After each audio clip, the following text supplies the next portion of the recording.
Good afternoon, ladies and gentlemen. Firstly, I want to thank you all for having me here, for inviting me to come and speak to you today on this great occasion. I'd also like to congratulate every single one of you for being here, for everything that you've done, for the strides of equality that you all have done, for us, especially for the disability community. Things like this help bring awareness that we are equal people. We do deserve our equal rights to accomplish anything that we need and anything that we want. I'm here as an example today to show you that you can do whatever it is that you want to do, regardless of what other people may put in your way. So, on January 16th of 2006, I was on my way home from college. I had just finished my engineering mathematics midterm, and I aced it, so I was thrilled beyond belief. I was going to enjoy a nice dinner and sit down and get ready to do some homework that was absolutely dreadful because I had so much to do.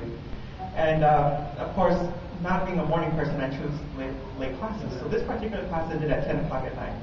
That whole day it was raining, and it was just miserable all day. And that evening, temperatures dropped to below freezing, and the road froze over. So on my way home, I'm driving, singing along to my favorite song as loud as I possibly can, like I normally do, much to my friends' dismay.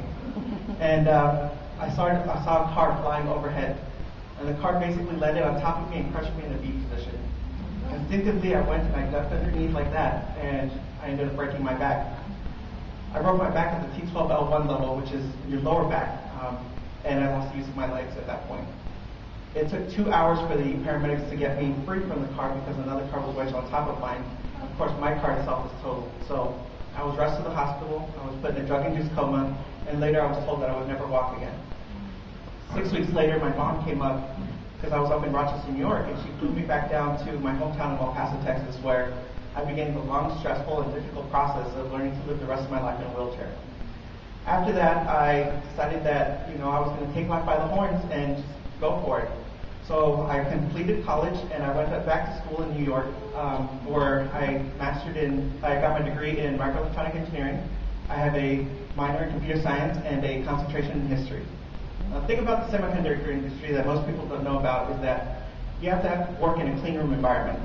Clean room environment means that there can be 0 particles per cubic foot. So by doing that, everyone gets gowned up in the bunny suits that some people have seen, to the point where all you see is their eyes, and even then they're wearing goggles over them. Well, I wanted to do that. I thought semiconductors were the coolest thing in the world. We could little computer chips that run who knows what. So I became one of the first people ever to get into a clean room, class 10 clean room, in a wheelchair. And the way I did it was I had another hospital wheelchair put inside the clean room and made it sterilized and clean so that I could get in and out to do my college work. I did that for 3 long years, and it was extremely difficult, but I overcame it. I decided that this is what I'm going to do, so this is what I did.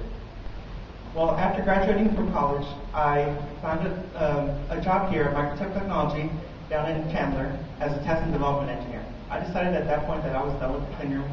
You get hot and get sweaty, and I needed something else. So I still stuck with semiconductors, but I went into testing and development instead. So if any of you have a cell phone, GPS unit, or tablet within the past 2 years, the chip that controls that screen, I had handed developing. So that's actually one of the products that I worked on, and one of the products that I continue to work on and monitor today. So I have a couple of quotes from you. The first one is from Christopher Reeves. It's a little long, so. Christopher Reeves once stated, "A hero is an ordinary individual who finds the strength and perseverance to endure in spite of overwhelming obstacles." And I'm proud to say that each and every single one of you here today has overcome these obstacles. Regardless of what your disability is, regardless of anything else, you have overcome these obstacles, and I salute you for it.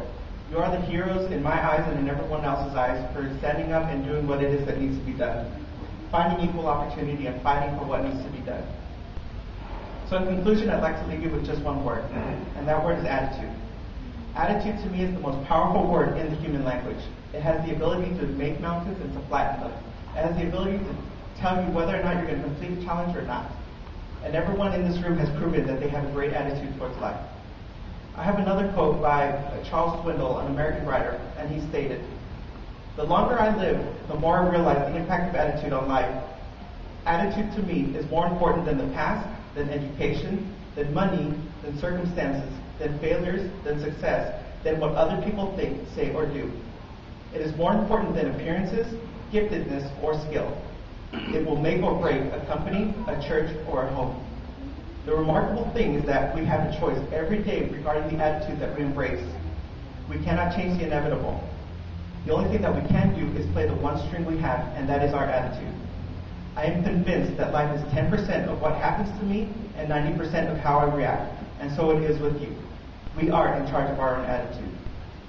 Again, thank you for allowing me to speak here, and congratulations to every single one.